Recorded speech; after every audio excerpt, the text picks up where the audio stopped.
हर हर महादेव। ओम काली आदेश गुरु जी को प्रणाम। तो प्रेमी भक्तजनों, माताओं, बहनों और साधना मार्ग पर चल रही सभी साधिकाओं का स्वागत है। आज मैं आपको ऐसी 3 बड़ी गलतियों के बारे में बताने जा रही हूँ जो वर्षों की साधना, तपस्या और जप से अर्जित आध्यात्मिक शक्ति को धीरे धीरे कमजोर कर सकती है। यह वीडियो डराने के लिए नहीं है बल्कि जागरूक करने के लिए है, क्योंकि तंत्र, मंत्र और साधना के मार्ग पर आगे बढ़ना जितना कठिन है उतना ही आवश्यकता है सही नियमों का पालन करना। बहुत सी साधिकाएं वर्षों तक जप करती हैं, अनुष्ठान करती हैं, देवी आराधना करती हैं, लेकिन कुछ छोटी छोटी गलतियों के कारण उनकी साधना की गति रुक जाती है, अनुभव बंद हो जाते हैं, मन अशांत रहने लगता है और दिव्य शक्तियों का संरक्षण भी कम होने लगता है। तो आइए जानते हैं वे 3 बड़ी गलतियां जिनसे हर साधिका को बचना चाहिए। तो चलिए चलते हैं पहली गलती पर। पहली गलती, गुरु मंत्र का गलत प्रयोग। सबसे पहले यह समझिए कि गुरु मंत्र कोई साधारण मंत्र नहीं होता। गुरु मंत्र वह दिव्य ऊर्जा है जो गुरु परंपरा से प्राप्त होती है। उसमें केवल शब्दों की शक्ति नहीं होती बल्कि अनेक पीढ़ियों की साधना, तपस्या और आशीर्वाद समाहित होता है। उदाहरण के लिए मान लीजिए किसी साधिका को उसके गुरु से मंत्र प्राप्त हुआ है। कुछ समय बाद आसपास के लोग अपनी समस्या लेकर उसके पास आने लगे। किसी का विवाह नहीं हो रहा, किसी का व्यापार नहीं चल रहा, किसी के घर में कलेश है। अब वह साधिका हर व्यक्ति की समस्या के लिए अपने गुरु मंत्र से संकल्प लेकर जप करने लगे। यह पर गलती शुरू होती है।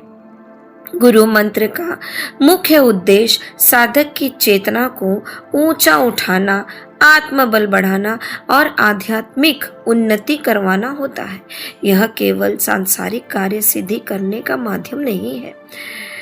और अब हम चलते हैं दूसरी गलती की ओर। अपनी मुख्य दिव्य शक्तियों को दूसरों के कार्य में लगाना। यह गलती बहुत कम लोगों को समझ में आती है। कई साधकाएं जब साधना में आगे बढ़ जाती हैं तो उन्हें अपने इष्ट, कुलदेवी, पितृ शक्तियों या अन्य दिव्य शक्तियों का संरक्षण प्राप्त होने लगता है। समस्या तब शुरू होती है जब वे हर किसी के काम के लिए उन्हीं मुख्य दिव्य शक्तियों का उपयोग करने लगती हैं। उदाहरण, मान लीजिए आपके घर की रक्षा करने वाली एक दिव्य शक्ति है जिसकी साधना आपने वर्षों तक की है। यदि आप बार बार उसे दूसरों के कार्य में भेजती रहें तो आपकी अपनी आध्यात्मिक सुरक्षा और ऊर्जा पर प्रभाव पड़ सकता है। यह ठीक वैसा है जैसे किसी भवन की नींव को बार बार कमजोर किया जाए। बाहर से भवन सुंदर दिख सकता है लेकिन उसकी स्थिरता कम होती जाती है। तीसरी गलती, सावधानी। इन गलतियों से सावधानी कैसे बरती जाए? अपने घर, परिवार और स्वयं की रक्षा करने वाली मुख्य दिव्य शक्तियों को सुरक्षित रखें। यदि किसी की सहायता करनी हो तो गुरु की अनुमति, उचित साधना और सहायक देवी शक्तियों के माध्यम से करें।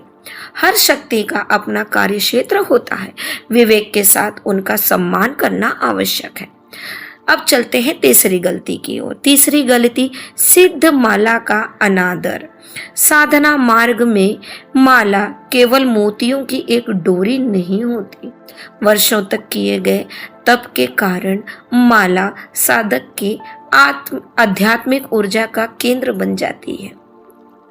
कई लोग उत्साह में अपनी जपमाला दूसरों को दिखाते हैं, उनके हाथों में दे देते हैं या उनके सिर पर और शरीर पर स्पर्श कराते हैं। यही पर वो भूल हो जाती है। उदाहरण, कल्पना कीजिए कि आपने 10 वर्षों तक किसी एक माला पर नियमित जप किया है। उस माला के साथ आपका भाव, आपका संकल्प और आपकी साधना जुड़ी हुई है। यदि आप उसकी पवित्रता का ध्यान नहीं रखेंगी तो धीरे धीरे उसका आध्यात्मिक प्रभाव कम महसूस होने लग सकता है। सावधानी, अपनी सिद्ध माला को यथासंभव गुप्त रखें। माला को अनावश्यक रूप से किसी अन्य व्यक्ति के हाथ में न दें। अशुद्ध अवस्था में जप करने से बचें। माला को स्वच्छ और सम्मानजनक स्थान पर रखें। जिस प्रकार एक योद्धा अपने सबसे महत्वपूर्ण अस्त्र की रक्षा करता है, उसी प्रकार साधक को अपनी जप माला की रक्षा करनी चाहिए। अब हम चलते हैं समापन। बहनों, साधक केवल मंत्रों का उच्चारण नहीं है, यह अनुशासन, श्रद्धा, गोपनीयता और विवेक का मार्ग है। आज हमने 3 महत्वपूर्ण बातों को समझा। पहली, गुरु मंत्र का दुरुपयोग ना करें। दूसरी, अपनी मुख्य दिव्य शक्तियों को हर कार्य में ना लगाएं। तीसरी, अपनी सिद्ध माला का सदैव सम्मान करें। यदि आप ये 3 बातों का ध्यान रखेंगे तो आपकी साधना की ऊर्जा सुरक्षित रहेगी और आध्यात्मिक प्रगति की गति भी बनी रहेगी। यदि आप तंत्र, मंत्र, साधना और देवी उपासना से जुड़े ऐसे की गुण विषयों पर और जानकारी चाहती हैं तो वीडियो को लाइक करें, चैनल को सब्सक्राइब करें और कमेंट में अवश्य बताएं कि आपको अगला विषय किस पर सुनना चाहती हैं। अब चलते हैं हम चौथी गलती पर, साधना के अनुभवों को प्रदर्शन करना। यह गलती आजकल सबसे अधिक देखने को मिलती है। जैसे कि किसी साधिका को साधना में कुछ अनुभव होने लगते हैं, जैसे स्वप्न में देवी दर्शन, किसी दिव्य शक्ति का आभास, ध्यान में प्रकाश दिखाई देने या किसी मंत्र का प्रभाव महसूस होना, वह तुरंत लोगों को बताना शुरू कर देती है। याद रखिए, साधना में प्राप्त अनुभव साधक की निजी आध्यात्मिक पूंजी होती है।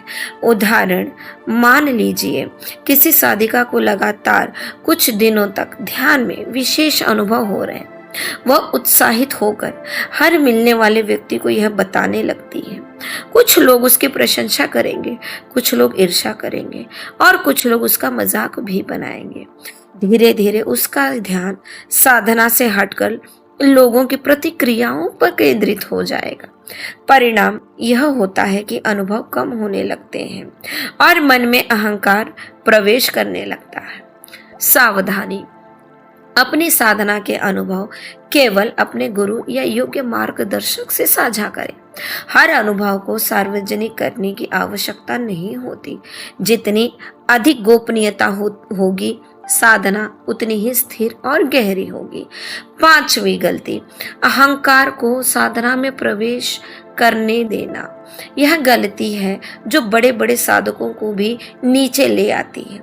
अब किसी साधिका के पास लोग आने लगते हैं, सम्मान मिलने लगता है, उसकी बातों का प्रभाव बढ़ने लगता है और लोग उसकी प्रशंसा करने लगते हैं। तब धीरे धीरे मन में यह भावना आ सकती है कि यह सब अपनी शक्तियों से हो रहा है।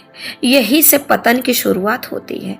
उदाहरण, एक साधिका वर्षों तक विनम्र भाव से साधना करती रही। उसे दिव्य कृपा का अनुभव होने लगा, लोगों के कुछ कार्य भी बनने लगे। लेकिन धीरे धीरे उसके मन में यह विचार आने लगा, जैसे ही कि मैं अब विशेष हूँ, मुझसे बढ़कर कोई नहीं है। जैसे ही अहंकार बढ़ा, उसकी साधना की स्थिरता कम होने लगी, मन अशांत रहने लगा और आध्यात्मिक प्रगति रुक गई। क्यों? क्योंकि जहाँ अहंकार होता है वहाँ कृपा धीरे धीरे दूर होने लगती है। सावधानी, हमेशा याद रखें कि जो कुछ भी प्राप्त हुआ है वह गुरु देवी कृपा से और साधना का फल है। स्वयं को माध्यम समझें, करता नहीं।